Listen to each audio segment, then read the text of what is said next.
আলহামদুলিল্লাহ, খুতবার শুরুতে আমরা প্রশংসা আদায় করছি সেই মহান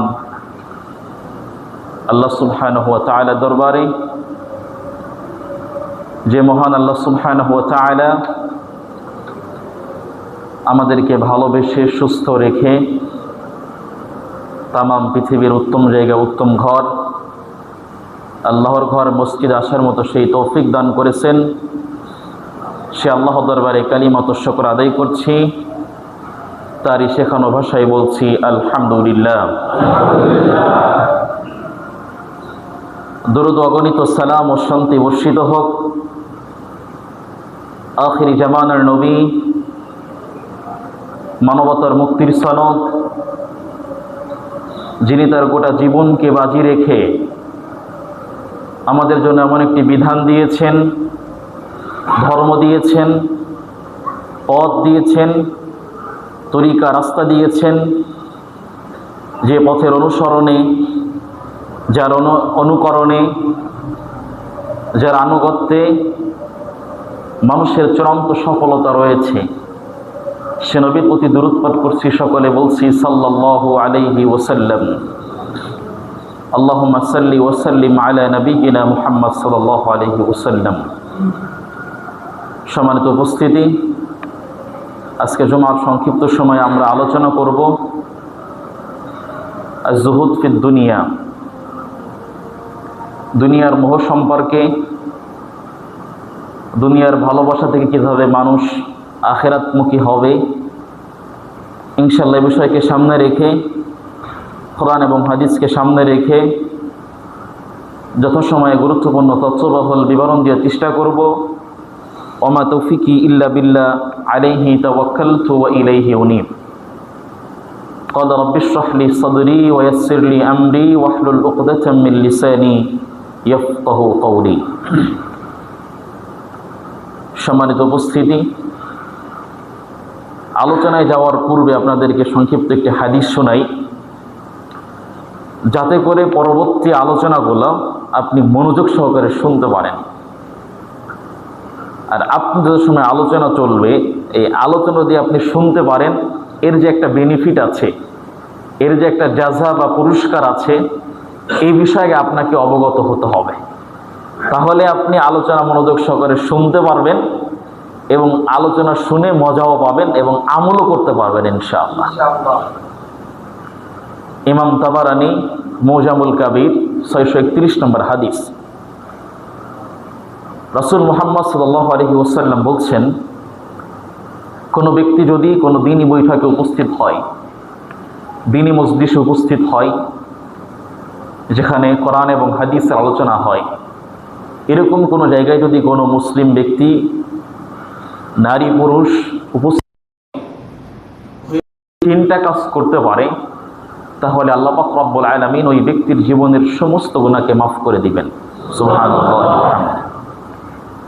রাসূল সাল্লাম বলছেন, কোনো ব্যক্তি যদি কোনো দ্বীনি বৈঠকে উপস্থিত হয়ে সেইখানে দাঁড়িয়ে থাকতে পারবে না, বসতে হবে। দাঁড়িয়ে থাকা যাবে না, বসতে হবে। বসলে হবে না, মনোযোগ সহকারে কথা শুনতে হবে। উদাসীনতা অবলম্বন করা যাবে না, ঘুমানোর চেষ্টা করা যাবে না, একে অপরে কথা বলা যাবে না। ইমাম সাহেব, বক্তা সাহেব, খতিব সাহেব যে আলোচনাগুলো করবে, এগুলা মনোযোগ সহকারে শুনতে হবে এবং বৈঠকের শেষ পর্যন্ত থাকতে হবে। তিনটা: এক, দাঁড়িয়ে থাকা যাবে না, বসতে হবে। দুই, বসলেই হবে না, মনোযোগ সহকারে কথা শুনতে হবে। তিন, বৈঠকের শেষ পর্যন্ত থাকতে হবে। তিনটা কাজ যারা করবে, রাসূলুল্লাহ সাল্লাল্লাহু আলাইহি ওয়াসাল্লাম বলছেন, ক্বাদ গফারাল্লাহু লাকুম যুনুবাকুম, ওই ব্যক্তির জীবনের সমস্ত গুনাহকে আল্লাহ মাফ করে দিবেন। সুবহানাল্লাহি ওয়া বিহামদিহি। হাদিসের পরের বাক্য, আল্লাহ রাসূল বলছেন, জীবনের সমস্ত গুনাহ তো মাফ হয়ে যাবে, ওয়া বুদ্দিলাকুম সাইয়্যাতিকুম হাসানা, যত গুনাহ করেছিল ওই পরিমাণ নেকি আল্লাহ তাআলা আমলনামায় দিয়ে দিবেন। সুবহানাল্লাহি ওয়া বিহামদিহি। হাদিস মনে হয় বুঝতে পারেন নাই। যত গুনাহ করেছেন, কাজ কি? মনোযোগ সহকারে আলোচনা শুনতে হবে, ঘুমানো যাবে না, উদাসীনতা অবলম্বন করা যাবে না, যদি আপনি বৈঠকের শেষ পর্যন্ত থাকতে পারেন, যত গুনাহ করেছেন সমস্ত গুনাহ তো মাফ হয়ে যাবে এবং আপনার গুনাহগুলো নাকি পরিবর্তন হয়ে যাবে নেকি দিয়ে। সুবহানাল্লাহ। এরকম হাদিস খুব কম আছে। সালাত পড়লে গুনাহ মাফ হয়, গুনাহগুলো নেকিতে পরিবর্তন হয়, এই কথা বলা হয়নি। সিয়াম রাখবেন, গুনাহ মাফ হবে, গুনাহগুলো নেকিতে পরিবর্তন হবে, এরকম বাক্য বলা হয়নি। হজ করবেন, যাকাত দিবেন, একই বিধান, কিন্তু বলা হয়েছে দিনী বৈঠকে যদি উপস্থিত হয়ে মনোযোগ সহকারে কথা শুনতে পারে এবং বৈঠকের শেষ পর্যন্ত থাকতে পারে, যত গুনাহ করেছিল সব আল্লাহ মাফ করে দিবেন এবং ওই পরিমাণ নেকি তার আমলনামায় দিয়ে দেওয়া হবে। সুবহানাল্লাহি ওয়া বিহামদিহি। তাহলে যদি আপনারা এখানে বসে আলোচনা শোনেন, লস হবে না লাভ হবে? লাভ হবে ইনশাআল্লাহ। মনোযোগ সহকারে আলোচনা শুনতে পারলে লাভ হবে ইনশাআল্লাহ। আসুন আমরা আলোচনার দিকে যাই। আমাদের আলোচনা হচ্ছে দুনিয়ার ভালোবাসা, দুনিয়ার মোহ সম্পর্কে। আমরা এতটাই দুনিয়ার ভালোবাসার ভিতরে লিপ্ত আছি, আমাদের আখেরাত বা পরকাল বলতে একটা শব্দ আছে, এই চিন্তা, এই মেন্টালিটি, এই গবেষণা আমাদের ভিতরে নেই যে না, আমাদের আরও একটা জীবন আছে। দুনিয়ার জীবন শেষ নয়। মানুষের জীবন হচ্ছে দুই পার্ট, এক হচ্ছে দুনিয়া আর এক হচ্ছে আখেরাত। যেমনটা আল্লাহ পাক রব্বুল আলামিন বলছেন সূরা তাহার মধ্যে, সকলেই আয়াত জানেন, মিনহা খালাকনাকুম ওয়া ফিহা নুঈদুকুম ওয়া মিনহা নুখরিজুকুম তারাতান উখরা। আল্লাহ বলছেন, মানুষ, তোমাকে মাটি থেকে সৃষ্টি করেছি, ওয়া ফিহা নুঈদুকুম, আবার এই মাটির ভিতরেই তোমাদেরকে প্রবেশ করাবো, ঢোকাবো, ওয়া মিনহা নুখরিজুকুম তারাতান উখরা, আবার এই মাটি থেকে তোমাদেরকে সৃষ্টি করব। সুবহানাল্লাহ। তো আল্লাহ পাক রব্বুল আলামিন বললেন, তোমাদেরকে একটা জীবন দিয়েছি মাটির মাধ্যমে, আবার মাটি থেকেই মাটির ভিতরে তোমাদেরকে ঢোকাবো, এখান থেকে আবার বের করব। মানে এই একটা জীবন আমরা পেয়েছি, এই জীবন শেষ জীবন নয়, বরং মারা যাওয়ার পরেও আরেকটা জীবন আছে, যেখানে আল্লাহ পাক রব্বুল আলামিন আমাদেরকে উপস্থিত করবেন এবং হিসাব নিকাশ করবেন। নাকি আরেকটা জীবন আছে? যদি আমাদের আরেকটা জীবন থাকে, তাহলে দুনিয়াবি জীবনে আমরা কেন আসলাম? কি কারণ আছে আসার? কেন আল্লাহ পাক রব্বুল আলামিন দুনিয়াতে আমাদেরকে পাঠালেন? কারণটা কি? যদি এসেই চলেই যেতে হয়, তাহলে পৃথিবীতে আসলাম কেন? প্রশ্ন আছে না, পৃথিবীতে আসলাম কেন? আমাদের আলোচনা অন্যদের থেকে সম্পূর্ণ আলাদা হবে, এই জন্য একটু মনোযোগ সহকারে কথা শোনার চেষ্টা করবেন ইনশাআল্লাহ। যদি আপনি শুনতে পারেন, আপনার উপকার হবেই হবে ইনশাআল্লাহ। কারণ আমি তো আমার কথা বলবো না, বলবো কার কথা? আল্লাহ এবং তার রাসূলের কথা। তারা যেটা বলে গেছে অনেক আগে, আজ থেকে 1450 বছর পূর্বে বলে যাওয়া কথা আপনার সামনে পেশ করব। যদিও আপনার জানা কথা, কিন্তু আমি আশাবাদী, আমি যেটা আপনাকে বলবো আপনি এরকম ভাবে কখনো ভাবেনি নাই ইনশাআল্লাহ। তো যদি পৃথিবীতে এসে চলেই যেতে হয়, তাহলে পৃথিবীতে আসলাম কেন? আল্লাহ বলছেন কি, আয়াত সবাই জানেন, লিয়াবলুয়াকুম আইয়ুকুম আহসানু আমালা। সূরা মুলুক শুরুর দিকে আল্লাহ বলছেন যে তোমাদেরকে পৃথিবীতে কেন পাঠিয়েছি? আহসানু আমালা, যাতে দেখতে পারি কার আমল কার থেকে সবচেয়ে অধিক, কোন ব্যক্তি কোন ব্যক্তির থেকে আমলের আমল বেশি করছে, কোন ব্যক্তির চেয়ে কোন ব্যক্তির আমল সুন্দর হচ্ছে। পৃথিবীতে আপনি এসেছেন, ফিরাউনও এসেছিল, পৃথিবীতে আপনি এসেছেন, নমরুদও এসেছিল, ভালো মন্দ উভয় মানুষকে আল্লাহ পৃথিবীতে পাঠিয়েছেন।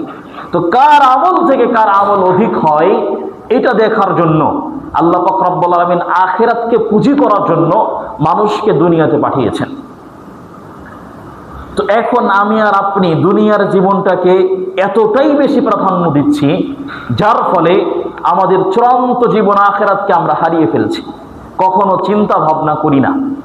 যদি মানুষের চিন্তা ভাবনা এরকমটা হতো, আখিরাত বলতে শব্দ আছে, জীবন আছে, জান্নাত জাহান্নাম বিচার ফয়সালা হবে, বিশ্বাস করেন আজকে জুমার দিন অধিকাংশ মানুষ আজানের পূর্বেই মসজিদে চলে আসতো। যদি মানুষের চিন্তা এরকম থাকতো, আপনি যান এখনো বাজারে গিয়ে দেখেন, এখনো মানুষ দোকানপাট খুলে বসে আছে, এখনো মানুষ ক্ষেত খামারে কাজ করছে, এখনো মানুষ ব্যবসা বাণিজ্য নিয়ে বসে আছে। এরা কি হিন্দুর বাচ্চা? কি মনে হয় আপনার? এরা কি হিন্দু সমাজের মানুষ? বৌদ্ধ সমাজের মানুষ, খ্রিস্টান সমাজের মানুষ, সবগুলো তো মুসলিম সমাজের মানুষ, সবগুলাই তো জন্মসূত্রে মুসলমান। তারপরেও কেন জুমার আজান হওয়ার পরেও এখনো দোকানপাট বন্ধ হয় না, এখনো ক্ষেত খামারে কাজ বন্ধ হয় না, ব্যবসা বাণিজ্য বন্ধ হয় না? কেন? কারণ হচ্ছে আখিরাত সম্পর্কে উদাসীন, গাফেল। সে জানেই না যে আমি মারা যাওয়ার পরে আমার আরেকটা জীবন আছে। কে বলতে পারে আমি একদিন বেঁচে থাকবো? একদিন কে বলতে পারে? আছে কেউ? কেউ বলতে পারবে যে আমি একটা দিন বেঁচে থাকবো? যখন তখন মানুষের মৃত্যু হতে পারে। তাহলে যদি মুসলিম হয়, আখিরাত সম্পর্কে চিন্তা থাকে, তাহলে সে সবসময় প্রস্তুত থাকতে হবে। সবসময় আমার তো মৃত্যু যখন তখন হতে পারে। যদিও অনেক মানুষের চিন্তা ভাবনা হচ্ছে পীর মাশায়েখ, ওলি আউলিয়া, গাউস কুতুব এনারা মৃত্যুবরণ করে না, এরকম অনেকের আকীদা আছে। মুহাম্মদ সাল্লাল্লাহু আলাইহি ওয়াসাল্লাম তিনি কি জীবিত না মৃত? মৃত। পৃথিবীতে যদি কোনো ব্যক্তি স্থায়ী হতেন তাহলে তিনি হতেন মুহাম্মদ রাসূলুল্লাহ সাল্লাল্লাহু আলাইহি ওয়াসাল্লাম। তিনি যেহেতু মারা গেছেন, পৃথিবীতে আর এরকম কোনো ব্যক্তি আসবে না, সে চিরকাল বেঁচে থাকবে, আর কেউ আসবে না। আপনি খুলুন পবিত্র কোরআনুল কারীম, পারা নম্বর 17 পৃষ্ঠা নম্বর 3 সূরাতুল আম্বিয়া। আল্লাহ বলছেন পুরো পৃথিবীর মানুষের মেডেলে মুহাম্মদ সাল্লাল্লাহু আলাইহি ওয়াসাল্লামকে রেখেছেন। রেখে এবার বলছেন ওমা জাআলনা লিবাশারিন মিন ক্বাবলিকাল খুলদ, হে নবী আপনার পূর্বে যত মানুষ এসেছিল সকলেই মৃত্যুবরণ করেছে। আফাইম মিত্তা, আপনিও মারা যাবেন, ফাহুমুল খালিদুন, আর যদি আপনি মারা যান তাহলে পৃথিবীতে কে আছে সে চিরকাল বেঁচে থাকবে। কি কথা বলছেন? পুরো পৃথিবীর মানুষের মেডেলে রেখেছেন মুহাম্মদ সাল্লামকে, রেখে বলছেন আপনার পূর্বে যারা এসেছিল সকলেই মারা গেছে, আপনিও মারা যাবেন, ফাহুমুল খালিদুন, যদি আপনি মারা যান তাহলে কে আছে যে আপনার পরবর্তীতে আসার পরে চিরস্থায়ী হবে? কে আছে? কেউ আছে? কেউ নাই। তো যদি আমাদের মৃত্যুবরণ করতে হয় তাহলে আমরা দুনিয়া সম্পর্কে কেন এত, আখিরাত সম্পর্কে কেন উদাসীন, কেন গাফেল? হাদিসে জিবরিল, যা জিবরিল ইলা নবী সাল্লাল্লাহু আলাইহি ওয়াসাল্লাম, আত-তারগীব ওয়াত তারহিব কিতাবের 627 নম্বর হাদিস। জিবরিল আলাইহিস সালাতু ওয়াস সালাম আল্লাহর রাসূলের কাছে এসে বলছেন, ইয়া মুহাম্মদ, হে মুহাম্মদ সাল্লাল্লাহু আলাইহি ওয়াসাল্লাম, ইসমা শিইতা, যতদিন ইচ্ছা আপনি পৃথিবীতে জীবন যাপন করেন। ভালো করে বুঝেন কাকে বলছেন কথাটা? আল্লাহ রাসূলকে বলছেন, মুহাম্মদ সাল্লামকে বলছেন ইসমা শিইতা, যতদিন ইচ্ছা আপনি জীবন যাপন করেন, তবে আপনি মনে রাখেন ফাইন্নাকা মাইয়িতুন, আপনি একদিন মৃত্যুবরণ করবেন। কথাটা কি বলছে? যতদিন ইচ্ছা আপনি জীবন যাপন করেন, তবে আপনি মনে রাখেন ফাইন্নাকা মাইয়িতুন, আপনাকে একদিন মৃত্যুবরণ করতে হবে। ওয়া আমাল মা শিইতা, ওয়া আমাল মা শিইতা, পৃথিবীতে যা ইচ্ছা আপনি তাই করেন, যা ভালো লাগে তাই করেন, যেই কাজ করতে মনে চায় আপনি সেটাই করেন, তবে আপনি জেনে রাখেন ফাইন্নাকা মাজজিউন বি, এই কাজের হিসাব একদিন নেওয়া হবে। এই কাজের কি হবে? হিসাব নেওয়া হবে। ওয়া আহবিব মান আহবাবতা, যার সাথে ইচ্ছা বন্ধুত্ব করুন, যাকে ভালো লাগে বন্ধুত্ব করুন, যার সাথে পছন্দ তার সাথে বন্ধুত্ব করুন, তবে জেনে রাখেন ফাইন্নাকা মাফারিকুহু, তাকে একদিন ছেড়ে চলে যেতে হবে। কথাগুলো কাকে বলছেন? আল্লাহর রাসূলকে বলছেন, পৃথিবীতে যতদিন ইচ্ছা জীবন যাপন করেন, তবে আপনি মনে রাখেন আপনি কিন্তু মারা যাবেন। যেটা ভালো লাগে তাই করেন, তবে আপনি মনে রাখেন যে আপনি এই কাজের হিসাব আপনার থেকে নেওয়া হবে। যার সাথে ইচ্ছা বন্ধুত্ব করুন, তবে আপনি মনে রাখেন এই বন্ধুত্ব ছেড়ে আপনাকে চলে যেতে হবে। তো মৃত্যু মানুষের অবধারিত, মৃত্যু মানুষের হবেই হবে, বিকল্প কোনো রাস্তাঘাট খোলা নেই। তো যদি মানুষের মৃত্যু হয় তাহলে মানুষ কেন আখিরাত সম্পর্কে গাফেল? আল্লাহ কি বলছেন সূরা আ'লা, বাল তুসিরুনাল হায়াতাদ দুনিয়া, পৃথিবীর মানুষ তোমরা দুনিয়ার জীবনকে প্রাধান্য দিচ্ছ। আল্লাহ বলছেন বাল তুসিরুনাল হায়াতাদ দুনিয়া তোমরা দুনিয়ার জীবনকে প্রাধান্য দিচ্ছ, অথচ তোমাদের জন্য স্থায়ী ঠিকানা কোথায়? আখিরাত। আল্লাহ বলছেন ওয়াল আখিরাতু খায়রু ওয়া আবকা, স্থায়ী ঠিকানা, উত্তম ঠিকানা হচ্ছে আখিরাত। তারপরেও তোমরা দুনিয়ার জীবনকে প্রাধান্য দিচ্ছ। এতটাই প্রাধান্য দিচ্ছি যার ফলে আমাদের সালাত, আমাদের সিয়াম, আমরা কোরআন হাদিস থেকে অনেক অজ্ঞ এই বিষয়ে। আমরা আখিরাত সম্পর্কে উদাসীন। কোরআন এবং হাদিস, সালাত, সিয়ামের ধারে কাছে আমরা আসতে চাই না, শুধুমাত্র দুনিয়া দুনিয়া করতে করতে। নাকি এটাই তো কারণ? শুধুমাত্র দুনিয়া দুনিয়া করতে করতে আমরা আখিরাত সম্পর্কে উদাসীন, গাফেল। অথচ আল্লাহ রাসূল আজ থেকে 1400 বছর পূর্বে বলেছেন, পৃথিবীর মানুষ ফাত্তাকুদ দুনিয়া ওয়াত্তাকুন নিসা, তোমরা দুনিয়া থেকে বাঁচো, তোমরা নারী থেকে বাঁচো, দুনিয়া থেকে বাঁচো, নারী থেকে বাঁচো। 1450 বছর পূর্বে বলে গিয়েছেন। সম্মানিত উপস্থিতি, তাই আমরা দুনিয়া সম্পর্কে এতটাই আমাদের বিষয়টা জ্ঞান রাখতে হবে, যার ফলে দুনিয়া দুনিয়া করতে করতে যেন আখিরাত হারিয়ে না যায়। আজ থেকে 1000 বছর পূর্বের একটা জাতি ছিল, আদ জাতি, সামুদ জাতি, যাদের অনেক শক্তি ছিল, গায়ে অনেক বিশাল শক্তিধর মানুষ ছিলেন। তারা পাহাড় কেটে কেটে ঘর তৈরি করতেন। তো সেই সামুদ জাতি পাহাড় কেটে ঘর তৈরি করে ওই ঘর একটু সুন্দর দেখাবে, একটু ভালো দেখাবে, এই কারণে তারা ওই পাহাড় খোদাই করে নকশা তৈরি করতেন, একটু নকশা তৈরি করতেন। তো এই নকশা যখন তৈরি করলেন, তখন তাদের নবী এসে বলছেন, সূরাতুশ শুআরা 129 নম্বর আয়াত, তাদের নবী এসে বলছেন, তোমরা যে পাহাড় কেটে ঘর তৈরি করেছো, আর এখানে থাকার জন্য যে সুন্দর দেখাবে, একটু আলিশান হবে, একটু সাজসজ্জ হবে, এই জন্য তোমরা নকশা তৈরি করে ফুল বা যে কোনো কিছু তৈরি করছো সৌন্দর্য মণ্ডিত করার জন্য। তোমরা জেনে রাখো, আতাবনুনা বিকুল্লি রিইন আয়াতান তা'বাসুন ওয়া তাত্তাখিজুনা মাসানিআ লাআল্লাকুম তাখলুদুন, তোমরা কি এখানেই চিরকাল থাকবে? তোমাদের দেখে মনে হচ্ছে তোমরা মৃত্যুবরণ করবে না, এটাই তোমাদের চিরস্থায়ী ঠিকানা, তোমরা মনে আর মারা যাবে না। তারা শুধুমাত্র কি করেছে? পাহাড় কেটে নকশা তৈরি করেছে, খোদাই করেছে, একটু ভালো দেখাবে, একটু সাজসজ্জা হবে, একটু সুন্দর লাগবে, এই কারণে তো নবী এসে বলছে কি, তোমাদের দেখে মনে হচ্ছে তোমরা মনে হয় মারা যাবে না, এই যে সৌন্দর্য বৃদ্ধি করছো মানে হচ্ছে এখানে তোমরা চিরকাল থাকবে। এবার আপনি আমাদের কথা চিন্তা করেন, যদি এখন আমাদের নবী আসতেন, অধিকাংশ মানুষ এসি দিয়ে, এসি, টাইলস, ফ্রিজ তার ঘরে ভরপুর আছে, আলিশান অবস্থা, থাকার জন্য একদিন থাকবে কিনা জানে না, লক্ষ কোটি টাকা খরচ করে বাড়ি তৈরি করছে। তো যদি এখন আমাদের নবী আসতেন, তাহলে তিনি কি বলতেন বলেন? সেই সময় তারা ওই শুধু খোদাই করে নকশা তৈরি করেছে, তখন তাদের নবী বলছে তোমরা এখানেই চিরকাল থাকবে, তোমাদের মৃত্যু হবে না। তো যদি এখন আমাদের নবী আসতেন, তাহলে কি বলতেন বলেন? বলতেন তোমরা তোমার উম্মতি না, নাকি? আমাদের আলিশান অবস্থা এমন। সম্মানিত দিনী ভাই, তাই বলতেছিলাম যে দুনিয়া সম্পর্কে আমাদের এতটুকু ধারণা রাখতে হবে যে দুনিয়াতে এসেছি একটা মুসাফিরের ন্যায়, আবার চলে যাব। এটা আমার স্থায়ী জীবন না, এটা আমার থাকার জায়গা না, এটা হচ্ছে মুসাফিরের ন্যায়। আখিরাত সম্পর্কে আমাকে অবগত থাকতে হবে, আখিরাত সম্পর্কে আমাকে আরো বেশি আমার আমল আখলাক বৃদ্ধি রাখতে হবে, কারণ মানুষ যখন তখন মারা যেতে পারে। শুধুমাত্র মানুষ এতটাই অজ্ঞ, শুধুমাত্র রিজিকের কারণে মানুষ সালাত সিয়াম থেকে গাফেল, শুধুমাত্র রিজিকের কারণে।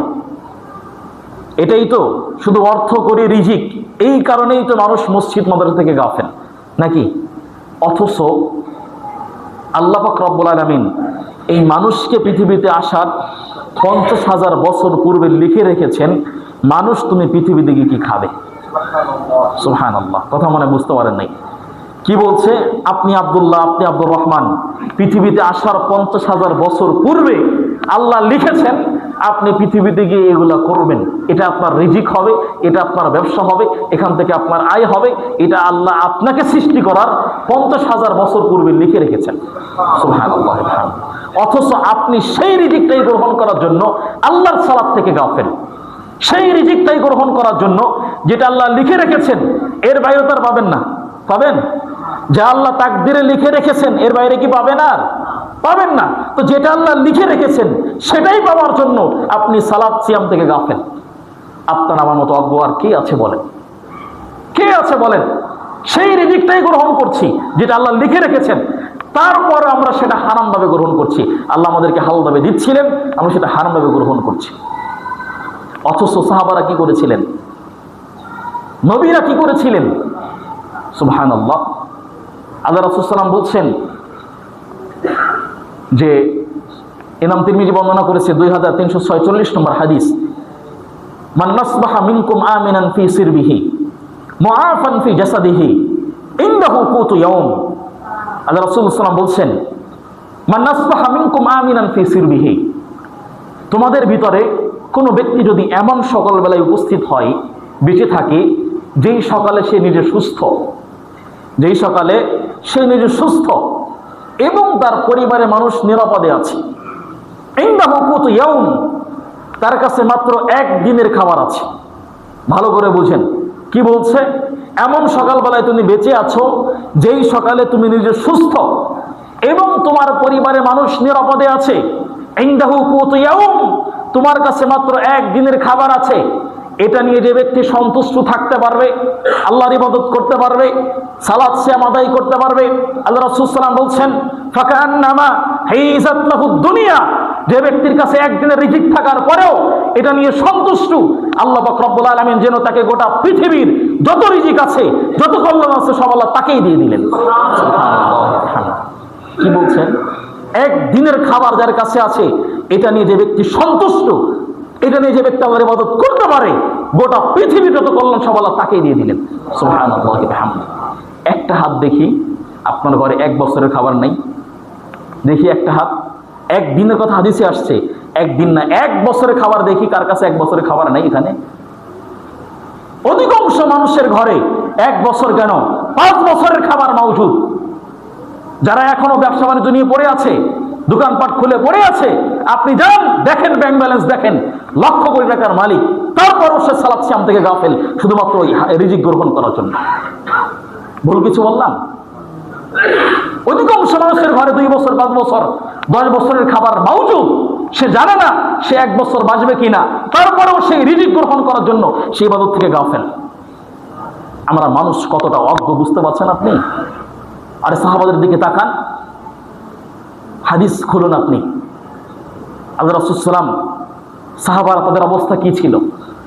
একদিন দুপুর টাইম যখন মানুষ কাইলুলা বা বিশ্রাম করে, সাধারণত মানুষ বিশ্রামের সময় দুপুর টাইম, তো আল্লাহ রাসূল সাল্লাল্লাহু আলাইহি ওয়াসাল্লাম এবং তার সঙ্গী সাথী সাহাবারা, আল্লাহ রাসূল রাস্তায় বের হয়েছেন, তার ঘরে এক বেলা খাবার খাবে সেরকম খাবার তার ঘরে নাই। কার কথা বলছি ভালো করে বুঝেন? আল্লাহ রাসূল সাল্লামের কথা বলছি। তার ঘরে এক বেলা ইনস্ট্যান্ট খাবে সেই খাবার তার ঘরে নাই। সে ইবাদত করা বন্ধ করে দেয়নি, সে দাওয়াতি কাজ করা বন্ধ করে দেয়নি, দেখি আমি আমার রিজিকের চিন্তা করি আগে, এটা না করে সে ইবাদত করে যাচ্ছে, দাওয়াতি কাজ করে যাচ্ছে। তো এরকম একটা দিন দুপুর টাইম তার ঘরে এক বেলা খাবার খাবে, সেই খাবার তার কাছে নাই। তিনি রাস্তায় বের হয়েছেন, দেখি কারোর সাথে কথোপকথন হলে খাবারের ব্যবস্থা হয় কিনা। যখন মানুষ চলাফেরা হয়, কথাবার্তা হয়, সালাম বিনিময় হয়, কেমন আছেন, ভালো আছি, দুপুরে খাওয়া হয়েছে, না খাইনি, তাহলে চলেন আমার সাথে যাই, এই যে একটা কথা বিনিময় হয়। আল্লাহ রাসূল সাল্লাল্লাহু আলাইহি ওয়াসাল্লাম তিনি ঘর থেকে বের হয়েছেন, তার ঘরে কোনো খাবার নাই, তিনি রাস্তায় বের হয়েছেন, দেখি কারোর সাথে কথোপকথন হলে খাবারের ব্যবস্থা হয় কিনা। তো রাস্তায় যখন বের হয়েছে, হাঁটতে হাঁটতে কিছু দূর যাওয়ার পরে প্রথম খলিফা আবু বকর সিদ্দিক রাদিয়াল্লাহু তাআলা আনহুর সাথে সাক্ষাৎ। আবু বকরকে বলছে, কথোপকথন হচ্ছে। আল্লাহ রাসূল বলছে, আবু বকর তুমি কেন বের হয়েছো? এই সময় তো সাধারণত মানুষ বের হয় না, তো তুমি কেন বের হয়েছো? তো আবু বকর বলছে, আল্লাহ রাসূল আমি বের হয়েছি, আমার ঘরে কোনো খাবার নেই। কি বলছেন? আমার ঘরে কোনো খাবার নেই, আমি যে এখন খাবার খাবো সেই খাবারটাও আমার ঘরে নেই। আমিও রাস্তায় বের হয়েছি, দেখি কারোর সাথে কথোপকথন হলে খাবারের ব্যবস্থা হয় কিনা। আল্লাহ রাসূল আপনি কেন বের হয়েছেন? আবু বকর আমিও একই পথের পথিক। আল্লাহু আকবার। আমিও একই পথের পথি, তোমার ঘরেও খাবার নাই, আমার ঘরেও খাবার নাই, আমিও বের হয়েছি, দেখি কোনো খাবারের ব্যবস্থা হয় কিনা। চিন্তা করছেন আপনি, কে সে যাকে কাফের মুশরিকেরা ধন দৌলত অর্থ সম্পদ যা প্রয়োজন ছিল সবকিছু দিতে রাজি, সেই মুহাম্মদ সাল্লামের ঘরে এক বেলা খাবার খাবে, সেই খাবারটা তার ঘরে নেই। আবু বকর সিদ্দিক রাদিয়াল্লাহু তাআলা আনহুর ঘরেও কোনো খাবার নেই।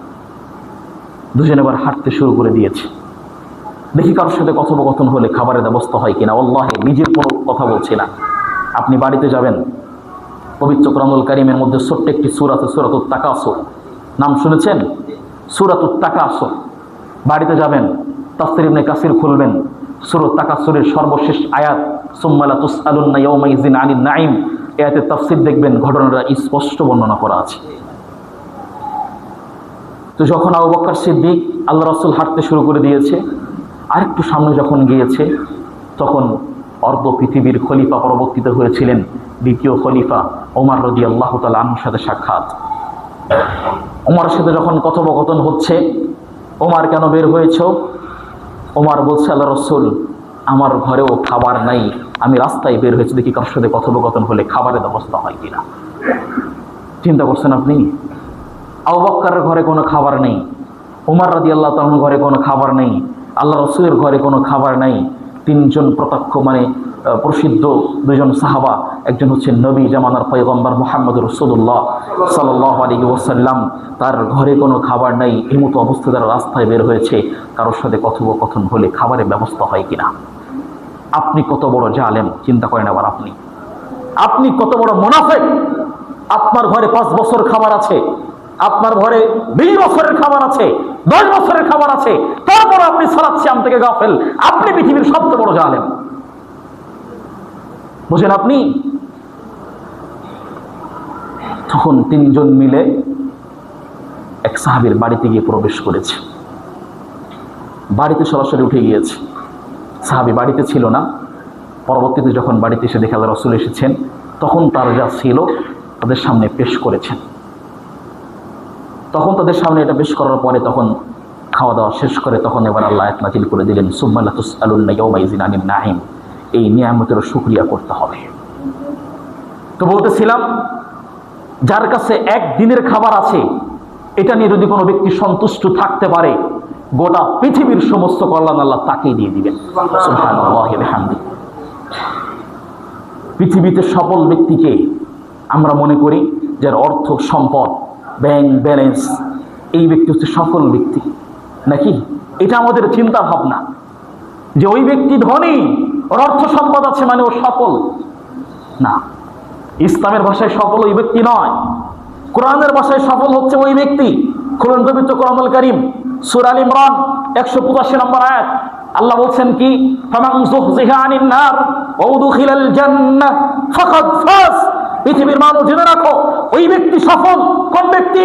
ফামান যুহজিহা আনিন নার, যাকে কিয়ামতের মাঠে আল্লাহ জাহান্নাম থেকে মুক্ত করে দিবেন, ওয়া উদখিলাল জান্নাহ, এবং জান্নাতে প্রবেশ করাবেন, ফাকাদ ফাজ, ওই ব্যক্তি হচ্ছে প্রকৃত সফল ব্যক্তি। সুবহানাল্লাহি ওয়া বিহামদিহি। যাকে জাহান্নাম থেকে মুক্ত করে জান্নাতে প্রবেশ করানো হবে, সেই হচ্ছে সফল।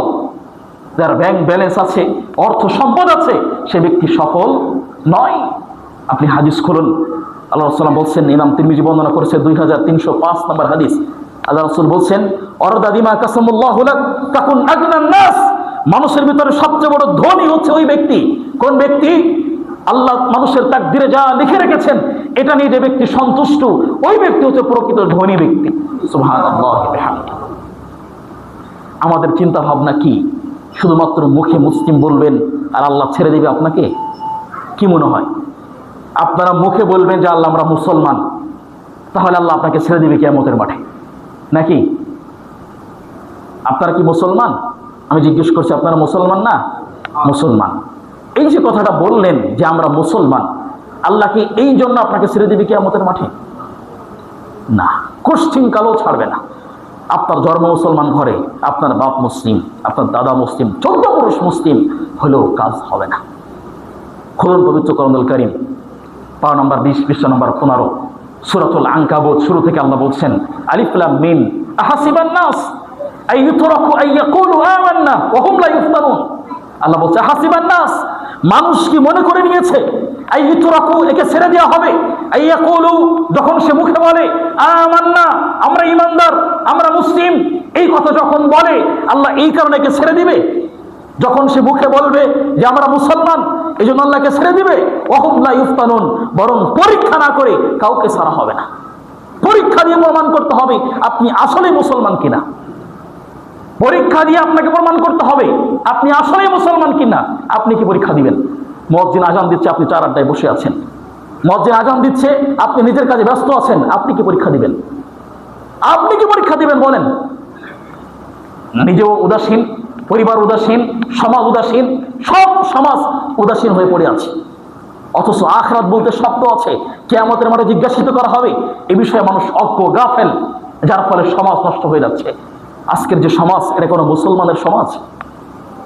বর্তমান সমাজের যে ব্যবস্থা, সমাজের যে নীতি, মানুষের পরিবারের ভিতরে দিন নেই, সমাজে দিন নেই, রাজনৈতিক জীবনে দিন নেই, রাষ্ট্রীয় জীবন পর্যন্ত কোনো দিনের ছিটাফাটাও নেই। যে সমাজে আপনি বাস করি, এই সমাজ হচ্ছে জাহেলি সমাজ। বুঝেন আপনি? এই সমাজ হচ্ছে সম্পূর্ণ জাহেলি সমাজ। এই সমাজের ভিতরে দিন ধর্ম কিছুই নেই। আপনি দেখান আপনার এই গোটা জীবনে 20 বছর, 40 বছর, 80 বছর জীবনে একটা কাজ আমাকে দেখান যে এই 80 বছর জীবনে একটা কাজ শুধুমাত্র আল্লাহর জন্য করেছিলেন। একটা কাজ দেখান, বলবেন 5 ওয়াক্ত সালাত। 5 ওয়াক্ত সালাত শর্তের বাইরে। এখানে 5 ওয়াক্ত সালাত শর্তের বাইরে, কারণ সালাত নাই যার, শুধু মুসলমানই না, নাকি? আল্লাহ রাসূল কি বলছেন? বাইনাল আবদ ওয়া বাইনাশ শিরক ওয়াল কুফরি তারাকুস সালাত। আল্লাহ রাসূল বলছেন বাইনাল আবদ ওয়া বাইনাশ শিরকি ওয়াল কুফরি তারাকুস সালাত। আরে মুসলমান, মুমিন, মুশরিক, মুনাফিক, এর ভিতরে পার্থক্য হচ্ছে সালাত। যার সালাত আছে সে মুমিন, যার সালাত নাই সে কাফের। যার সালাত নাই সে কি? কাফের। তো আপনি মুসলমান, এই জন্য সালাত পড়তে হবে। সালাতের বাইরে 20 বছর জীবন আপনি একটা কাজ দেখান যে একটা কাজ আপনি আল্লাহর জন্য করেছিলেন। একটা কাজ দেখান আপনি। না আছে আপনার পরিবারের ভিতরে ইসলামের কোনো বিধান, না আছে আপনার সমাজের ভিতরে কোরআনের কোনো বিধান, না আছে আপনার রাষ্ট্রের ভিতরে রাষ্ট্রের কোনো বিধান। আপনি দেখান আমাকে 20 বছর, 30 বছর, 40 বছর, 80 বছর জীবনে কি করেছেন। দুঃখের বিষয়, আমি আসলে সমাজের বাস্তবতা নিয়ে আলোচনা বেশি করতে পছন্দ করি, যুব সমাজ নিয়ে বেশি আলোচনা করতে পছন্দ করি। কিন্তু অধিকাংশ মুসল্লি হচ্ছে মুরব্বী, এই জন্য এই বিষয়ে আলোচনা করছি। যে দুঃখ এখানে লাগে, একটা মানুষ পৃথিবীতে 50 বছর হয়ে গিয়েছে এসেছে, 80 বছর হয়ে গিয়েছে, এখন পর্যন্ত সে জানেই না আল্লাহ কেন একে পৃথিবীতে পাঠিয়েছিলেন। এটাই জানে না। যদি আপনাকে জিজ্ঞেস করে আপনি পৃথিবীতে কেন আসছেন, আপনি বলতে পারবেন? আপনি তো মুসলমান, 80 বছর ধরে জুমার সালাত আদায় করেন, 80 বছর ধরে খুতবা শোনেন। যদি আপনাকে জিজ্ঞেস করি আল্লাহ আপনাকে কেন পৃথিবীতে পাঠিয়েছেন, বলতে পারবেন আপনি? অথচ আল্লাহ কি বলছেন? নাফা হাসিবতুম আন্নামা খালাকনাকুম আবাসা। আরে মানুষ, তুমি কি মনে করেছো আমি আল্লাহ তোমাকে এমনিতে পাঠিয়েছি, বিনা প্রয়োজনে পাঠিয়েছি? শুধু শুধু না, তোমাকে এমনিতে পাঠাইনি, শুধু শুধু পাঠাইনি, বিনা প্রয়োজনে পাঠাইনি, একটা কাজ দিয়ে পাঠিয়েছি, কর্ম দিয়ে পাঠিয়েছি। কর্মটা কি বলেন? আপনি এই যে মুসলমান হিসাবে 80 বছর জীবনে একটা কথা শিখতে পারেন নাই যে আপনি মুসলমান কেন পৃথিবীতে আসছেন। আপনাকে দিয়ে কি হতে বলেন? কেন আপনাকে দিয়ে কি হতে বলেন? আবার আপনি এ সমাজ নষ্ট তো আপনি করছেন, এ সমাজ নষ্ট তো আপনি করছেন। আপনার সন্তানের সমাজ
স্থলে, পানির নিচে, পানির উপরে কি হচ্ছে না হচ্ছে কে জানে? আল্লাহ জানে। আল্লাহ বলছেন ওয়া মা তাসকুতু মিন ওয়ারাকাতিন ইল্লা ইয়ালামুহা। গভীর রজনীতে একটা গাছের শুকনা পাতা পড়ে যায়। ভালো করে শুনেন, বলছে কি? গভীর রজনীতে একটা গাছের শুকনা পাতা পড়ে যায়, ইল্লা ইয়ালামুহা। এই জ্ঞানটা আমি আল্লাহর কাছে নেই, এরকমটা প্রশ্নকালে হতো। আল্লাহু আকবার। একটা পাতার কোনো মূল্য আছে? গাছের কোনো মূল্য আছে? যদি আল্লাহ পাতার খোঁজ নিতে পারে, আর যে মানুষকে নিজে হাতে সৃষ্টি করে বানিয়েছে তার খোঁজ নিবে না? কি মনে হয়? কি মনে হয় আপনাকে আল্লাহ ছেড়ে দিবে? সৃষ্টি করে ছেড়ে দিয়েছে, যা ইচ্ছা তাই করেন, আল্লাহ কোনো খোঁজ আপনার রাখবে না, কোনো খোঁজ নেবে না। আল্লাহে সেদিন আপনাকে ধরা হবে, পাকড়াও করা হবে দুনিয়াবী জীবন সম্পর্কে। আল্লাহ সময় দিয়েছিলেন 20 বছর, 80 বছর, 70 বছর। সময়টা কোন কাজে ব্যয় করেছেন হিসাব আপনাকে দিতেই হবে। খুলুন আপনি হাদিস, ইমাম তিরমিজি বর্ণনা করেছে 2416 নম্বর হাদিস। রাসূল মুহাম্মদ সাল্লাল্লাহু আলাইহি ওয়াসাল্লাম বলছেন, লা তাযুলু কদমা ইবনে আদম ইয়াওমাল কিয়ামা মিন ইনদি রাব্বিহি হাত্তা ইউসআলা আন খামস ওয়া ফি রিওয়ায়াতিন আন আরবা'a। রাসূল বলছেন, কিয়ামতের মাঠে এরকম কোন আদম সন্তান নাই যাকে 5টা প্রশ্ন করা হবে না। মানে প্রত্যেকটা আদম সন্তানকে কয়টা প্রশ্ন করা হবে? 5টা প্রশ্ন করা হবে। প্রথম প্রশ্নই হচ্ছে আন উমরিহি ফিমা আফনা। মানুষকে বলা হবে, মানুষ তোমাকে একটা সময় দেওয়া হয়েছিল, একটা সময় দিয়ে আল্লাহ পৃথিবীতে পাঠিয়েছিলেন। তোমার এই 20 বছর, 80 বছর, যেটাই হোক না কেন, এই সময়টা কোন কাজে ব্যয় করেছো হিসাবটা তুমি দাও, হিসাবটা তুমি আমাকে দাও। কি উত্তর আছে আপনার কাছে বলেন? উত্তর আছে কি? আল্লাহ রাসূল বলছেন যে প্রত্যেকটা আদম সন্তানকে প্রশ্ন করা হবেই হবে। আপনি তো গোটা জীবনই নষ্ট হয়ে যাচ্ছে দুনিয়ার জন্য, গোটা সময় নষ্ট হচ্ছে দুনিয়ার জন্য, অর্থের জন্য, সম্পদের জন্য, ক্ষমতার জন্য। আপনার গোটা জীবন নষ্ট হচ্ছে তো এটার জন্য, অর্থের জন্য, সম্পদের জন্য আর ক্ষমতার জন্য, নাকি? এর বাইরে তো আপনার সময় আর নেই। আমি তো এমনিতেই বলি নাই যে এই পুরো সমাজ আপনি নষ্ট করছেন, এই সমাজ আপনি নষ্ট করছেন। প্রত্যেকটা মানুষের দায়িত্ব হচ্ছে সমাজ পরিবর্তন করা, প্রত্যেকটা মানুষের দায়িত্ব। এটা কোনো আলেম সমাজের দায়িত্ব না। হ্যাঁ, যারা জ্ঞানী, যারা জানে তাদের বেশি দায়িত্ব, আর যারা যতটুকু জানে এই হিসাবে প্রত্যেকটা মানুষের দায়িত্ব এটা। আমি এই জন্য বারবার বলি যে এটা হচ্ছে জাহেলি সমাজ। জাহেলি সমাজ মানে বুঝছেন? আইয়ামে জাহেলিয়াত নামে একটা সমাজ ছিল। আল্লাহ রাসূল সাল্লাল্লাহু আলাইহি ওয়াসাল্লাম যখন তিনি মক্কা নগরীতে জন্মগ্রহণ করেছিলেন, তখন ওই সময়কে বলা হতো কি সময়? জাহেলিয়াত সময়। কেন জাহেলিয়াত বলা হতো? কারণ মানুষ পাপ করতে করতে মানুষের ভিতরে কোনো জ্ঞান ছিল না। মানুষ শিরক, বিদআত, নারীদের সম্মানহানি ইত্যাদি কাজ দ্বারা লিপ্ত ছিল, যার ফলে তাদেরকে বলা হতো জাহেলি সমাজ। আর এখন আপনি চিন্তা করেন, আপনার এই সমাজে কি শিরক চলে? চলে? চলে। জিনা ব্যভিচার চলে, গোত্র গোত্র দ্বন্দ্ব, ফ্যাসাদ, বিদআত, শিরক সব চলে। তাহলে জাহেলি সমাজে যা চলেছে এখন তো তাই চলে। বরং যদি পার্থক্য করেন, আপনাকে আমি প্রমাণ করে দিব জাহেলি সমাজ থেকে আপনার এই সমাজ আরো বেশি নোংরা, আরো বেশি জাহেলিয়াতের মধ্যে ডুবে আছে। এই সমাজ, এই সমাজ আরো বেশি জাহেলিয়াতের মধ্যে ডুবে আছে। রাসূলুল্লাহ সাল্লাল্লাহু আলাইহি ওয়াসাল্লাম তিনি জাহেলি সমাজে জন্মগ্রহণ করে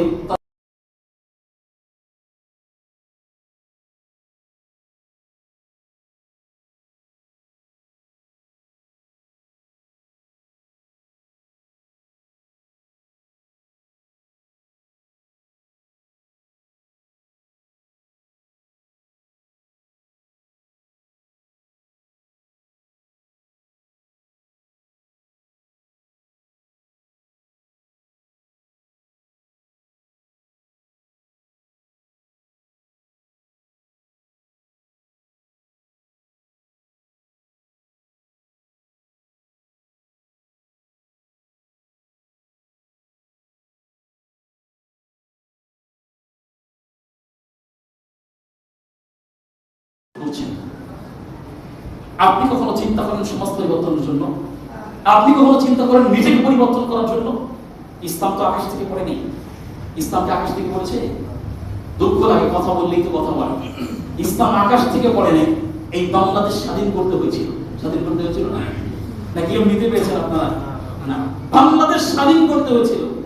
বাংলাদেশ স্বাধীন করতে 2-4 জন নয়, মানে যারাই শহীদ হয়েছিল, আগে বলেন, এখন বলেন, পরে বলেন, যারাই শহীদ হয়েছে প্রত্যেকটা মানুষের মুখে তাদের নাম আছে। সালাম, বরকত, জব্বার, আবু সাইদ মুগ্ধ, এরা শহীদ হয়েছিল, শহীদ করেছিল বাংলাদেশকে। তো এনাদের নাম সবার মুখে মুখে আছে। ইভেন বছরে কোনোদিন তাদেরকে স্মরণ করা হয়।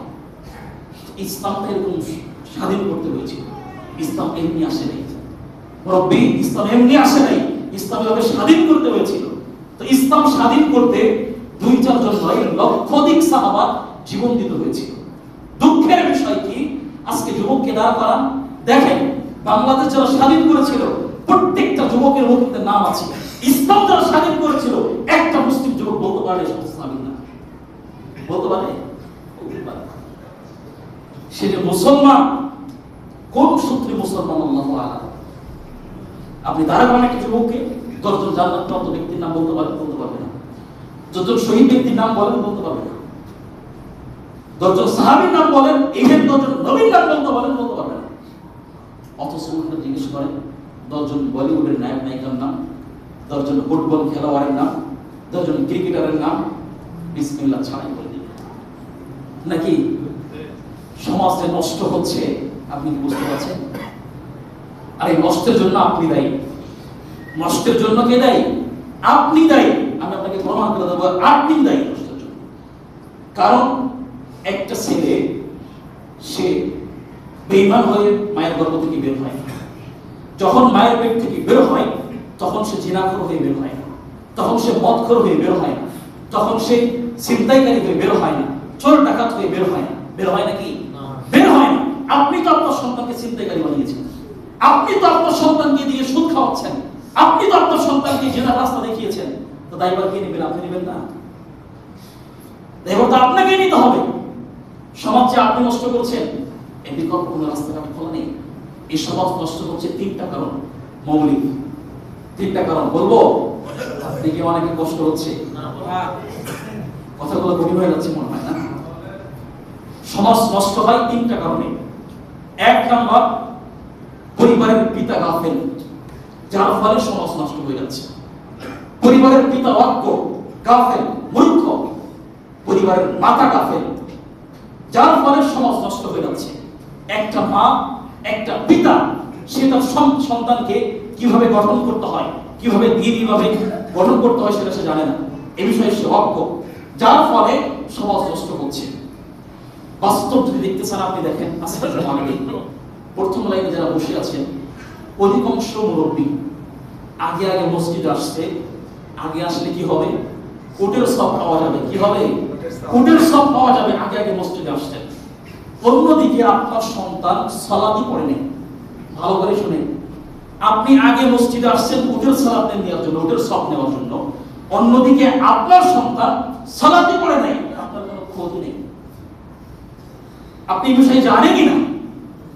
তো আপনাকে জরুরি ছিল আপনার সন্তানকে নিয়ে আসা নাকি উটের সব নেওয়া? সন্তানকে নিয়ে আসা ফরজ, আনতে হবে আপনাকে, আপনাকে আনতে হবে। এই বিষয়ে আপনি জানেনই না, অথচ এসে উটের সব দিচ্ছেন। আপনি তো কোনোদিন একবার আপনার সন্তানকে বলেন নেই তুমি মুসলিম হিসাবে তোমাকে 5 ওয়াক্ত সালাত পড়তে হবে। হে পিতা বা হে সন্তান, তুমি মুসলিম হিসাবে তোমাকে কোরআন তেলাওয়াত করতে হবে। একদিন তো আপনি বলেন নেই। তো আপনি তো নোংরা অযোগ্য পিতা, আপনি তো অযোগ্য পিতা। পিতা কাকে বলে দেখবেন? দেখেন আপনি পবিত্র কোরআন খুলুন, সূরাতুল লুকমান। একটা পরিবারের পিতা সন্তানকে ডেকে বলছেন, ইয়া বুনাইয়া, হে আমার বৎস, হে আমার ছেলে, আকিমিস সালাত, তোমাকে 5 ওয়াক্ত সালাত পড়তে হবে, সালাত প্রতিষ্ঠা করতে হবে। একটা পরিবারের পিতা তার সন্তানকে ডেকে বলছেন, হে আমার ছেলে, হে আমার মেয়ে, তুমি মুসলিম হিসাবে, তুমি একজন মুসলমান, তুমি হিন্দু বৌদ্ধ খ্রিস্টান না, তুমি বিধর্মী না, তুমি মুসলিম হিসাবে দিনে রাতে 5 ওয়াক্ত সালাত তোমাকে ফরজ করে দেওয়া হয়েছে। আপনি যে অযোগ্য পিতা, আপনার সন্তানের বয়স 20 বছর হয়েছে, 30 বছর হয়েছে, আপনি একদিন 30 বছরের ভিতরে একদিন আপনার সন্তানকে ডেকে বলতে পারেন নাই যে তুমি মুসলিম হিসাবে তোমাকে 5 ওয়াক্ত সালাত পড়তে হবে। আপনি বলতে পারছেন? কয়জন? যদি আমি বলি যে হাত ভাঙ, কয়জন হাত উঠবে বলেন? কয়টা হাত উঠবে এখান থেকে? আপনি চিন্তা করেন এবার আপনি যে আপনি আপনার সন্তানকে 20 বছর জীবনে, আপনার সন্তানের বয়স 20 বছর 30 বছর হয়েছে, একদিন একবার ডেকে কাছে নিয়ে বলতে পারেন নাই এই যে মুসলিম হিসাবে তোমাকে 5 ওয়াক্ত সালাত পড়তে হবে। আমি যে বললাম যে আপনি অজ্ঞ গাফেল, আপনার কারণেই সে প্রতিষ্ঠা হচ্ছে, এটা কি প্রমাণ না? এটা কি প্রমাণ না? পরিবারের বিভিন্ন সন্তানকে ডেকে বলছেন, ইয়া বুনাইয়া, হে আমার বৎস, লা তুশরিক বিল্লাহ, তুমি কখনোই শিরক করতে পারবে না। আপনি কয়দিন বলেছিলেন আপনার সন্তানকে, হে আমার বৎস, তুমি আল্লাহকে শিরক করতে পারবে না, তুমি বিদআত করতে পারবে না, সুন্নাহ প্রতিষ্ঠা করবে, কয়দিন বলেছিলেন? তো আপনি যে অজ্ঞ, আর কোন প্রমাণ দেওয়া লাগবে? জন্ম দিলে পিতা হওয়া যায়, এই কথা কে বলেছে আপনাকে? এই কথা কে বলেছে? জন্ম দিলে পিতা হওয়া যায়? একটা পাগলিও সন্তান প্রসব করাতে পারে, একটা পাগলও সন্তান জন্ম দিতে পারে। জন্ম দিলে পিতা হওয়া যায় না। পিতা হতে হলে সন্তানকে সঠিকভাবে লালিত পালিত করার নাম হচ্ছে পিতা। কথা মনে বুঝতে পারেন নাই? সমাজ নষ্ট হচ্ছে কারণ কি? পরিবারের পিতা অজ্ঞ, পরিবারের পিতা গাফেল। এমনও পিতা আছে, এমনও পিতা আছে সন্তানকে দিয়ে সিগারেট কিনে দুই বাপ বেটা বসে একসাথে খায়।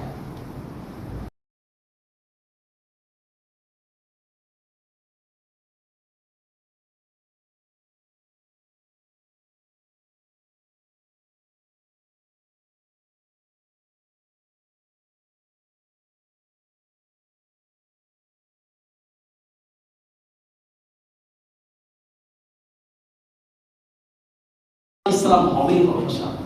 তা আপনিও অজ্ঞ, আপনার স্ত্রীও অজ্ঞ, সন্তান কি আশা করেন? কি আশা করেন? এই সন্তানে তো আপনাকে কথা বললেই তো কথা বলে। বাংলাদেশে বৃদ্ধাশ্রম তৈরি হচ্ছে না, দেখছেন না আপনারা? বৃদ্ধাশ্রম তৈরি হচ্ছে। বৃদ্ধাশ্রম যারা তৈরি করে নিঃসন্দেহে ভালো কাজ করছে, নিঃসন্দেহে কি করছে? ভালো কাজ করছে। কিন্তু আপনি আমাকে দেখান কোরআন এবং হাদিসে এরকম একটা আয়াত আছে যেখানে বলা হয়েছে যে তোমরা পিতামাতার খেদমত করবে না। আছে নাকি কোরআন এবং হাদিসে? আপনার ওদিন পেয়েছে, আমরা তো পাই নাই। আছে? কোরআন এবং হাদিসে কোথাও বলা হয়নি তোমরা পিতামাতার খেদমত করবে না, বরং এটা বলা হয়েছে ওয়াকাদা রাব্বুকা আল্লা তা'বুদু ইল্লা ইয়্যাহু ওয়া বিল ওয়ালিদাইনি ইহসানা। পৃথিবীর মানুষ জেনে রাখো, আল্লাহর ইবাদত করার সাথে সাথেই তোমরা তোমাদের পিতামাতার খেদমত করবে। সুবহানাল্লাহ। এই কথা বলা হয়েছে। রাসূল বলেছেন হুমা জান্নাতুকা হুমা নার। পৃথিবীর মানুষ জেনে রাখো, পিতামাতাই তোমার জান্নাত, পিতামাতাই তোমার জাহান্নাম। বলা হয়েছে কি? রিদার রাব্বি রিদাল ওয়ালিদাইন, সাখাতার রাব্বি সাখাতাল ওয়ালিদাইন। রবের সন্তুষ্ট, পিতার সন্তুষ্ট, রবের সন্তুষ্ট, পিতার অসন্তুষ্ট, রবের অসন্তুষ্ট। এরকম হাদিস কোরআনের আয়াত বলা হয়েছে। সেইখানে সেই মুসলিম দেশে বৃদ্ধাশ্রম তৈরি করা হবে বলে আপনি আমাকে? বৃদ্ধাশ্রমে কারা থাকে জানেন নাকি? এটা আলাদা করে বলা লাগবে। বৃদ্ধাশ্রমে কারা থাকে? বৃদ্ধ মা বাবা থাকে নাকি? বৃদ্ধ মা বাবারা যেখানে একটা আশ্রয়স্থল, তার নাম হচ্ছে বৃদ্ধাশ্রম, সেখানে বৃদ্ধ মা বাবারা থাকে। তো বৃদ্ধাশ্রম তৈরি করা হবে, এটা হচ্ছে প্রথম কথা। যেখানে কোরআন এবং হাদিসের এরকম কোনো বাক্যই বলা হয়নি, তাহলে তৈরি করা হচ্ছে। দ্বিতীয়ত আপনাকে আমি লিখে দিব, বৃদ্ধাশ্রমে যারা এখন পর্যন্ত আছে অধিকাংশ হচ্ছে একটা এমবিবিএস ডক্টর, একটা ভার্সিটির প্রধান শিক্ষক, একজন উকিল, একজন জজ, ব্যারিস্টার। এদের পিতামাতা বৃদ্ধাশ্রমে আছে। বাংলার মানুষ এরকম কোন নজির এখনো দেখে নাই। একটা আলেমের পিতামাতা, একটা হুজুরের পিতামাতা বৃদ্ধাশ্রমে আছে, এরকম নজির বাংলার মানুষ দেখে নাই। দেখছেন আপনারা? দেখছেন? দেখেন নাই। তো একটা হুজুর কয় টাকা বেতনে চাকরি করে বলেন? কয় টাকা বেতনে চাকরি করে? অন্যদিকে একটা ডক্টর, একটা ভার্সিটির প্রধান শিক্ষক প্রতি মাসে লক্ষ টাকার বেশি ইনকাম করে। লক্ষ টাকার বেশি ইনকাম করার পরেও তার পিতামাতাকে তার কাছে রাখার মতো সেই সুযোগটা হয় না। অন্যদিকে সামান্য বেতনে চাকরি করার পরেও হুজুরের কাছে পিতামাতা ভালো থাকে। সমস্যা কোথায়? এখানে সমস্যা। এখানে তাকে তো আপনি সঠিকভাবে দিনী শিক্ষায় শিক্ষিত করতে পারেন নাই। তাকে তো আপনি সঠিকভাবে দিনী শিক্ষায় শিক্ষিত না করার কারণে আপনার অবস্থা বৃদ্ধাশ্রমে হয়েছে। এই দোষ আপনাকে নিতে হবে সর্বপ্রথম, যে আপনি আপনার সন্তানকে সঠিকভাবে লালিত পালিত করতে পারেন নাই বিধায় আপনার অবস্থান বৃদ্ধাশ্রমে হয়েছে। যদি সঠিক জ্ঞান থাকে, পিতা মাতা কি জিনিস এটাই আপনি শিখান নাই, পিতা কি জিনিস মাতা কি জিনিস এটাই শিক্ষা দেন নাই, তাহলে আপনাকে কেন কিভাবে সে আপনাকে সম্মান করতে পারে? কোন চরিত্রে সম্মান করবে? দুঃখের বিষয়, কথা বললেই কথা বলবে, একটা পিতা তার 3টা সন্তান, সেই পিতা মারা গেলে হুজুরকে ফোন করতে হয়, হুজুর আসেন আমার পিতা মারা গেছে, জানাজা সালাত পড়িয়ে দিয়ে যান। ও 30 বছর জীবনে ডক্টরের শিখে দুরাকাত সালাত পড়তে পারে না, কি শিক্ষা অর্জন করেছে? আপনার সন্তান 5টা, আর আপনি মারা গেলে হুজুর কেন সালাত পড়াবে? আপনার 5টা কি গাদা হয়েছে সবগুলা? তিনি শিক্ষায় শিক্ষিত করতে পারেন নাই কেন? আপনি মারা যাওয়ার পরে আপনার সন্তান আপনার দ্বারা সালাত পড়াবে, এটাই তো নিয়ম নাকি? এটা নিয়ম না? এটাই তো নিয়ম। তা আপনার 3টা সন্তান আছে, 5টা সন্তান আছে, আপনি মারা গেলে হুজুরকে ভাড়া করতে হয় মানে? আপনি অজ্ঞ এই কারণে, আপনি অজ্ঞ এই কারণে। সমস্ত হচ্ছে, কথা কি বুঝতে পারছেন? আপনাকে স্বীকার করতে হবে যে আমরা অজ্ঞ এই বিষয়, গাফেল। এটা হচ্ছে একটা কারণ। 2 নম্বর কারণ হচ্ছে সময়, এটা বলে আমি শেষ করব ইনশাআল্লাহ। 2 নম্বর কারণ হচ্ছে ব্যক্তি নিজে যখন সে বড় হয়, জ্ঞান বুদ্ধি হয়, এরপরও সে ফিরে আসে না, এরপরও সে ফিরে না আসার কারণে এই বিষয়ে সে অজ্ঞ। আর 3 নাম্বারটা হচ্ছে আমাদের কারণে। আমাদের কারণে মানে এটা আরো কঠিন কথা। আমাদের কারণে মানে কি জানেন? হুজুরদের কারণে সমাজ নষ্ট হচ্ছে। কেন? সুদখোর, ঘুষখোর, মদখোর, জিনাখোর, প্রকাশ্যে জিনা করে, সুদ খায়, ঘুষ খায়, সে মারা গেলেও সমাজের বড় হুজুর জানাজা সালাত পড়ায়। বুঝেন না মনে হয়? যে সুদ খায়, জিনা করে, সালাত পড়ে না, সে মারা গেলেও সমাজের বড় হুজুর জানাজা সালাত পড়ায়। যেই দিন সুদখোর, ঘুষখোর, জিনাখোর, স্পষ্ট প্রকাশ্যে যারা পাপ কাজ করে, এরা মারা যাওয়ার পরে কোন হুজুর জানাজা সালাত পড়াবে না, সেই দিন সমাজের মানুষ ঠিক হবে। কিন্তু এরা তো পাওয়া যায় না, এরা তো পাওয়া যাবে না, হুজুরের তো অভাব নাই। আপনি প্রকাশ্যে সুদ খান, প্রকাশ্যে জিনা করেন, প্রকাশ্যে পাপ কাজ করেন, আপনি মারা গেলেও হুজুর লাইন ধরে দাঁড়ায় ইসলাম পড়াবে।